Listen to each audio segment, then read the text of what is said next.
Do not buy a crossbow unless you watch this video. So, you got a hurt shoulder, right? I hurt this one during COVID doing push-ups. I hurt this one, I don't even remember how. But it made my Matthews draw a lot harder, and it hurt.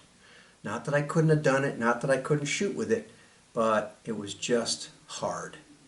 And so I made the decision, I sold the Matthews, and I bought a crossbow. And I thought, oh, that'll be just duck soup easy, right?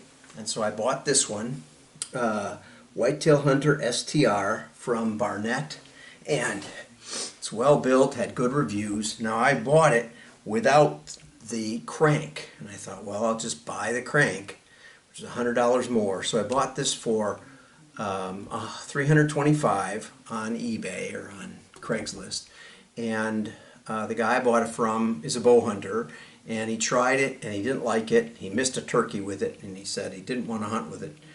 He just had it, and he was going to go back to just hunting with a regular bow, which is fine. I found it was harder to shoot this than it is to shoot a bow. For some reason, the bow gives you a solid triangle, whereas a crossbow is more like, you know, for freehanding, it's like almost impossible. You put it down, you put your foot under it, and here it goes. And you can pull it out. It just streams out, but I'm going to do it by hand because I'm sitting down. I bought this crank. I mean, it's not as easy as the pull ropes, but the pull ropes are too hard for me with my bad shoulder.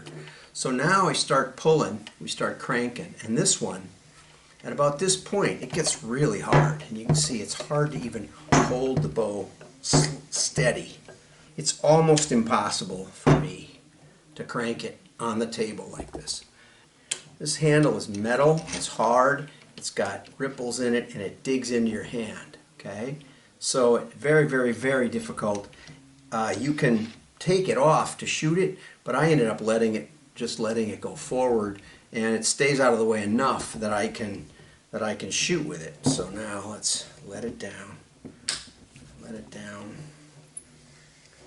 Let it down. I didn't even crank it halfway yet. But the first time I tried it, I was just stunned at how hard it was to crank. So that's enough of that. So other than that, shoots fine. But you see, the reason is that there's no mechanical advantage here. This is just a post with a spindle on it, and that's all there is. And so there's nothing going on in here except the ratio of here to here, and then it's a 2-to-1 on here. So if, let's just say it's not quite 200-pound draw, but let's say it was a 200-pound draw. Okay, you've got a 2-to-1 advantage by going back here, but then you've got about a 4-to-1, you know, from the diameter of that to the length of the arm. So that would be 8. Let's just say it's 5-to-1, so then that would be 10. So that means you're putting 20 pounds of pressure around that thing, and that doesn't sound like much, but when it's a hard steel knob or aluminum knob, it's very difficult to run. So when I say don't buy a crossbow, buy 2, buy 3, try them out. Where I started with my bad shoulder was I went to a convention conference thing. Somebody handed me a crossbow, and it was so easy to crank I couldn't believe it. And he said, see, it's not hard anymore like it used to be. I don't know what he handed me because I hadn't really decided at that point. Now this one, this is the 10-point. Look at how easy that is. And it's got retractable strings, so they keep themselves nice and tidy. Then this thing locks into the stock, and you put it on here, and you start cranking, and I'll just even lift it up so it's completely unstable. But now watch, and here it goes. Now I would say you have to do 2 or 3 cranks, because the big difference in this, and it's just effortless. It's totally effortless. Okay, in fact, I don't even have the clicker on, but you could do it because it's so effortless. Okay, a couple of differences. One is this knob is wonderful. Okay, you get your whole hand in it, so you don't get it grinding in between your thumb and forefinger.